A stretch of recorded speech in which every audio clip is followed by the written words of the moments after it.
ಶಿವಮೊಗ್ಗ ನಗರದ chamber of commerce president N Gopinath ಹಾಗೂ ಮಥುರಾ ಪ್ಯಾರಡೈಸಿನ ಮಾಲೀಕರು ಮತ್ತು ನಮ್ಮ ಕನಸಿನ ಶಿವಮೊಗ್ಗದ ಅಧ್ಯಕ್ಷರು ಇವರು ಸಂಸ್ಕೃತೋತ್ಸವದ ಪ್ರಯುಕ್ತ ಅವರನ್ನು ಸಂಪರ್ಕಿಸಿದಾಗ ಸಂಸ್ಕೃತದ ಬಗ್ಗೆ ಅವರು ತಮ್ಮ ಅನಿಸಿಕೆಯನ್ನು ತಿಳಿಸಿದರು. ಸಂಸ್ಕೃತ ಎಲ್ಲ ಭಾಷೆಗಳ ಮೂಲ ಭಾಷೆ ಸಂಸ್ಕೃತ. ಸಂಸ್ಕೃತದಲ್ಲಿ ಇರತಕ್ಕಂಥ ಗ್ರಂಥಗಳಲ್ಲಿ ಅಗಾಧವಾದ ಜ್ಞಾನವಿದೆ. ಭಾರತೀಯ ಸಂಸ್ಕೃತಿಯೇ ಸಂಸ್ಕೃತದ ಮೂಲ. ಬಹುಶಃ ಸಣ್ಣ ಮಕ್ಕಳಲ್ಲಿ ನಾವು ಸಂಸ್ಕಾರ ಮತ್ತು ಸಂಸ್ಕೃತಿಯನ್ನು ಕಲಿಸೋದಕ್ಕೆ, ಸಂಸ್ಕೃತ ಕಲಿಯೋದಕ್ಕೆ ಅವರಿಗೆ ಮಾರ್ಗದರ್ಶನ ಮಾಡಿದಲ್ಲಿ ಅವರಲ್ಲಿ ಒಂದು ಸಂಸ್ಕಾರ ಮತ್ತು ಸಂಸ್ಕೃತಿ ಎರಡೂ ಬೆಳವಣಿಗೆ ಆಗುತ್ತದೆ. ಮುಂದೆ ಸತ್ಪ್ರಜೆ ಆಗೋದಕ್ಕೆ ಅನುಕೂಲ ಆಗುತ್ತೆ.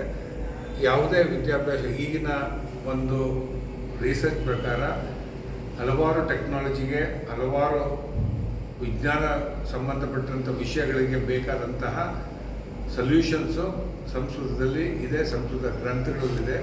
ಅದನ್ನು ಎಕ್ಸ್ಪ್ಲೋರ್ ಮಾಡೋದ್ರ ಮೂಲಕ, ಅದಕ್ಕೊಂದು ರೂಪ ಕೊಡೋದ್ರ ಮೂಲಕ, ಸಂಸ್ಕೃತವನ್ನು ಇನ್ನಷ್ಟು ಹೆಚ್ಚಿಸೋದ್ರ ಮೂಲಕ ನಮ್ಮ ಜ್ಞಾನವನ್ನು ಹೆಚ್ಚಿಸುವಂಥ ಕೆಲಸವನ್ನು ಮಾಡಬೇಕಾಗಿದೆ.